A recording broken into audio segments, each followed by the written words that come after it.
অজুহাতে বেড়েই চলেছে নিত্যভোগ্য পণ্যের দাম। এদিকে বিভিন্ন সূত্রে জানা গেছে, দেশের বাজারে মশলার কোনো ঘাটতি না থাকলেও অতি মুনাফালোভী কিছু প্রতিষ্ঠান নানা অজুহাতে দাম বাড়াচ্ছে মশলার। মশলার গ্রুপ তো আমাদের বাংলাদেশে মশলা ছাড়া চলে না, কিন্তু বর্তমান কাস্টমার খুব কম। এলাচির দাম ডবল। আগে ছিল যে এলাচি 2200 টাকা, এখন বর্তমান 5000 টাকা আমাদের কিনতে হয়। মালের দাম মোটামুটি অনেক বাড়তি।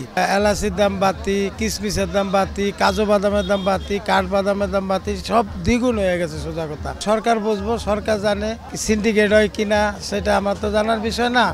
আমরা যেভাবে কিনে আনি আমরা ওইভাবে বিক্রি করি। পার কেজি এলাচে 2000 টাকা কেজিতে বেড়েছে।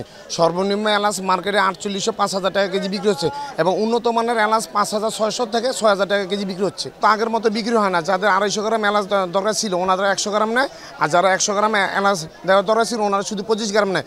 বিক্রি আগের থেকে এলাচের পরিমাণ অনেক কমে গেছে। এলাচগুলো সব আমেরিকা থেকে আসে, আমেরিকা ছাড়া আর কোনো প্রোডাকশন নাই। এই কারণে ওনারা আমেরিকা থেকে আসে, শুধু এলাচের দাম বাড়ছে, আর কোনো জিনিসের দাম বাড়েনি। বহির্বিশ্বে রোজা উপলক্ষে সারা বাংলাদেশের দাম কম থাকে, শুধু আমাদের বাংলাদেশের জিনিসের দাম বেশি থাকে। কিন্তু গতবারের তুলনায় এবার রোজাতে জিনিসের দাম সোলা, ডাবলি, অ্যাঙ্কর প্রতিটা জিনিসের দাম গতবার রোজা থেকে এবার দাম কম আসছে।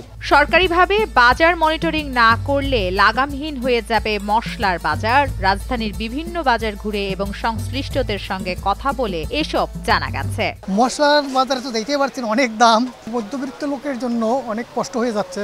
মশলা এবং যেমন ছোলাটা আগে যে দাম ছিল এখন ওই একই দাম। বিভিন্ন পয়েন্টে একটা ন্যায্য মূল্য দেওয়া হয়, তাহলে নিম্ন আয়ের লোকের জন্য খুবই ভালো হয়।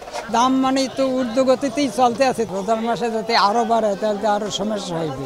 পর্যাপ্ত পরিমাণে কিনতে পারি না, মানে খাওয়ার রুচির মতো অল্প কেনা লাগে, 50 টাকা 100 টাকার এইরকম। হঠাৎ করে পণ্যের দাম বেড়ে যাওয়া নিয়ে মানুষের অনেক অভিযোগ আছে। তারা বলছে, প্রতিনিয়ত নিত্যপণ্যের মূল্য এমন বৃদ্ধি পেলে ভোগান্তির শিকার হবে জনগণ।